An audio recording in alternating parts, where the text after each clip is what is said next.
આદિવાસી આ દેશનો મૂળ માલિક છે, પોતે માલિક છે.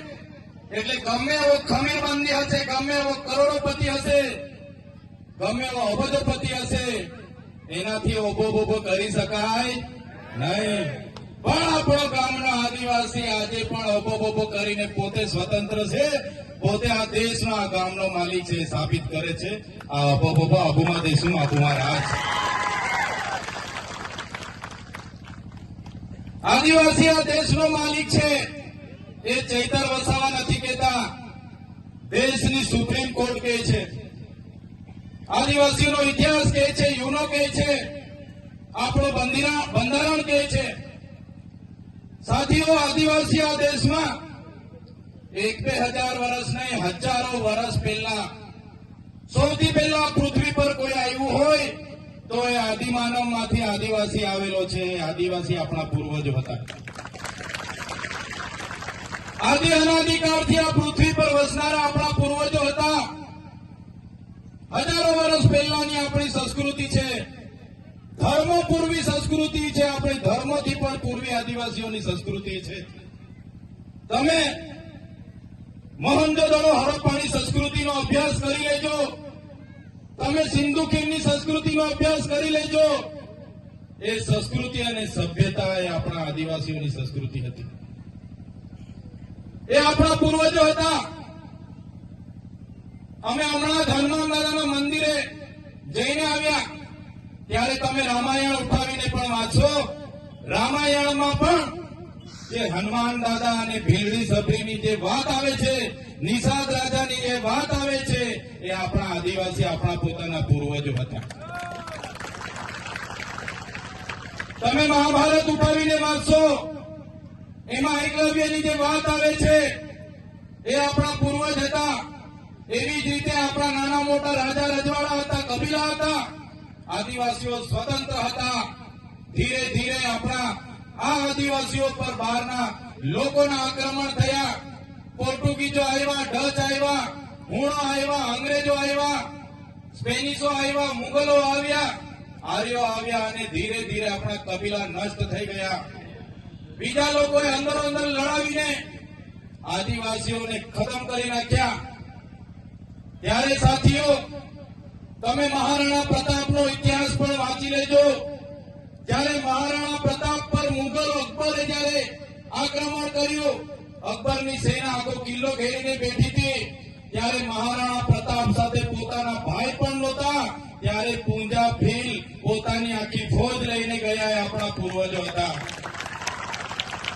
તમે મહારાણા પ્રતાપ પછી તમે શિવાજી મહારાજનો ઇતિહાસ વાંચો તો દુધા ભીલની આખી જે ફોજ શિવાજી મહારાજ સાથે હતી એ આપણા પૂર્વજો હતા. એમાં તો કેટલા યુદ્ધો થયા. જ્યારે અંગ્રેજોનું પૂરા વિશ્વ પર રાજ હતું, જ્યારે અંગ્રેજો વિશ્વના 50% દેશો પર રાજ કરતા હતા, ત્યારે બ્રિટિશો સામે સૌપ્રથમ જો ક્રાંતિ થઈ હોય તો એ સંભાલની ક્રાંતિ. 1857 પહેલા પણ જે ક્રાંતિ થયેલી સંભાલની ક્રાંતિ, એ આપણા આદિવાસીઓ અંગ્રેજો સામે સૌપ્રથમ યુદ્ધ પોકાર્યું હતું. તમે તાત્યા ભીલ, ખાચર નાયક, બિરસા મુંડા, ઝલકારી ભાઈ જેવા તમામ ક્રાંતિકારીઓનો ઇતિહાસ વાંચો તો સૌપ્રથમ લડનારા અંગ્રેજો સામે આપણા પૂર્વજો હતા. ગુરુ ગોવિંદગીરી, એમનો ઇતિહાસ વાંચો. 17/11/1913 એમણે માનગઢમાં સમસભા રાખી. આદિવાસીઓને સ્વતંત્ર શાસન મળે, આદિવાસીઓ સ્વાયત્ત રાજ મળે અને કેટલાક અંગ્રેજો અને કેટલાક સામંત રાજાઓ ચારો તરફથી ઘેરી લીધો. માનગઢમાં ગોળીકાંડ થયો. 1507 લોકો ત્યાં ગોળીઓથી મરી ગયા. 900 જેટલા લોકો ઘાયલ થયા અને ગુરુ ગોવિંદજી પણ ઘાયલ થયા. એનો ઇતિહાસ આજ દિન સુધી આપણને ઇતિહાસમાં ભણાવવામાં નથી આવ્યો. સાથીઓ, કહેવાનો મતલબ આપણા પૂર્વજો હતા. આ ગૌરવશાળી આપણો ઇતિહાસ છે. દેશ આઝાદ થયો, દેશના આઝાદીમાં આપણા લોકોનું યોગદાન છે. લોહી વહી ગયેલું છે. દેશના વિકાસમાં આપણા લોકોનું યોગદાન છે. દેશના વિકાસમાં જ્યારે વાત આવી, આ વિસ્તારમાં નવા નવા પ્રોજેક્ટો આવ્યા. રોડ રસ્તા ગયા, નહેરો ગઈ, હાઈ ટેન્શન લાઈનો ગયા, મોટા મોટા ડેમો બન્યા. તો દેશના વિકાસમાં પણ આપણા લોકોએ આખા ને આખા ગામડા ખાલી કરીને આપ્યા છે. આખા ને આખા ગામડા આપણા વિસ્થાપિત થઈ ગયા છે. આઝાદીના 78 વર્ષ વીતી ગયા છે. વિકાસની મોટી મોટી વાતો થાય છે, અમૃત મહોત્સવો થાય છે, રથયાત્રાઓ નીકળે છે. પણ આજે પણ આદિવાસીઓની પરિસ્થિતિ, આજે પણ આદિવાસી આ મૂળ માલિક, જેને સુપ્રીમ કોર્ટ કહે છે, જેને ઇતિહાસ કહે છે કે આદિવાસી એનો મૂળ માલિક છે. આટલી બધી સંપત્તિ આપણા પર છે. આ વિસ્તારમાં જળ, જંગલ, જમીનો પરના અધિકારો આપણા છે. અનુસૂચિત 5 વિસ્તાર છે, પૈસા 1 લાખ છે.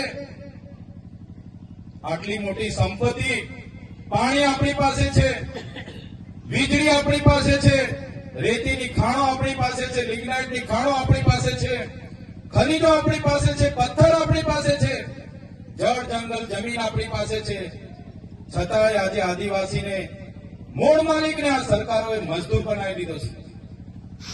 આજે શિક્ષાથી વંચિત છે, આપણે પાણીથી વંચિત છે.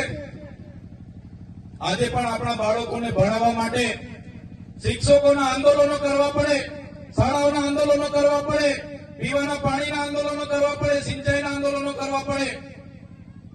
ત્યારે ક્યાં સુધી આંદોલનો કરતા રહીશું? ક્યાં સુધી લડેંગે, જીતેંગે, જિંદાબાદ, મુર્દાબાદ? સરકાર મુર્દાબાદ ક્યાં સુધી કરતા રહીશું? એટલા માટે આજે જનજાગૃતિની મીટિંગ કરી છે. અને આ મીટિંગો સાથે સરકારોને કહેવા માંગીએ છીએ, જો સરકારો આદિવાસીઓનો વિકાસ નથી કરવા માંગતી તો આવનારા દિવસોમાં દેશનું 29મું રાજ્ય અમને ભીલ પ્રદેશ આપી દો, અમે અમારો વિકાસ કરી લઈશું.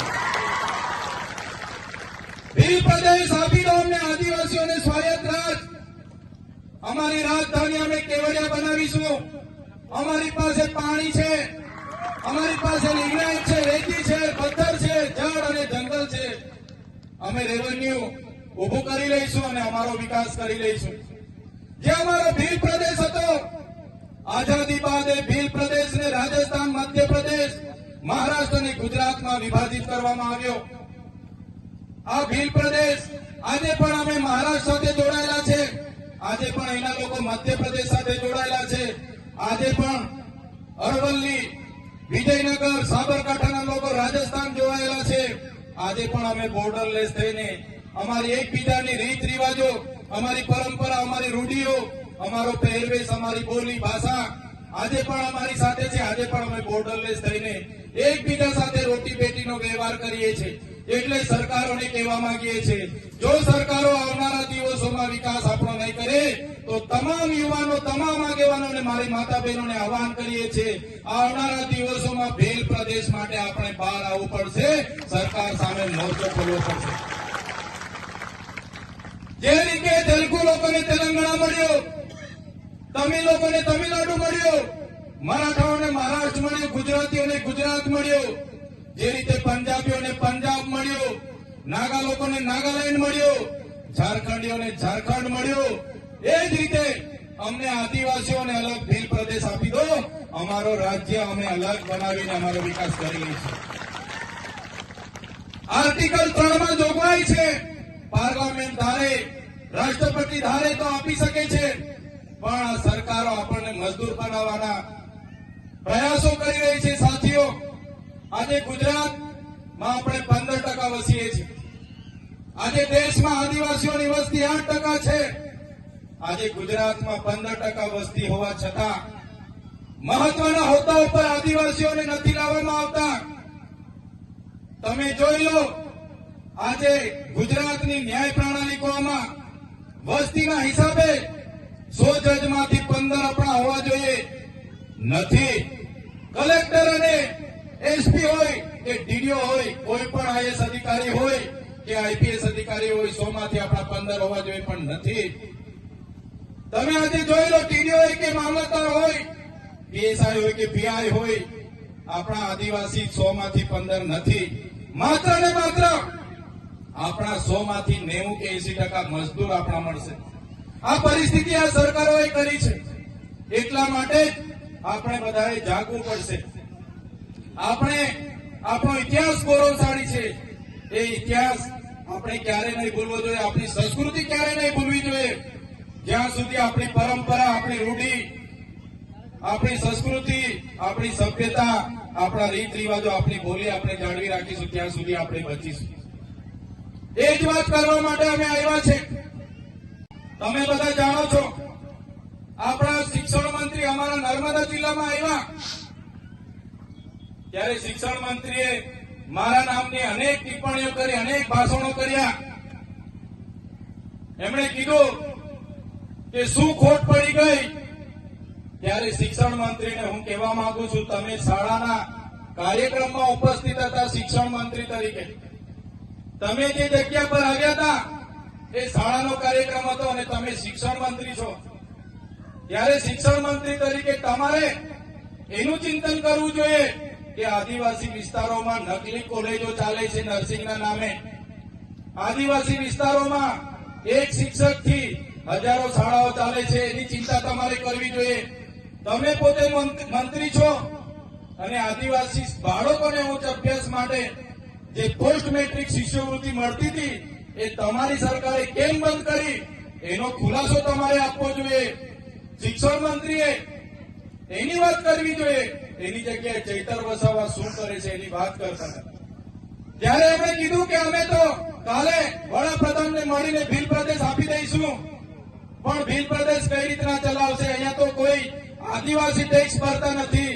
ત્યારે શિક્ષણ મંત્રીને ખબર ન હોય તો એમની જાણ માટે હું કહી દઉં છું, આદિવાસી વિસ્તારમાં જે પાણી છે, વીજળી છે, લિગ્નાઇટ છે, રેતી છે, પથ્થર છે, જળ છે, જંગલ છે, જમીન છે, એમાંથી અનેકો કરોડો ને પણ અબજો રેવન્યુ અમે જનરેટ કરીએ છીએ. એનાથી આ દેશ ચાલે છે.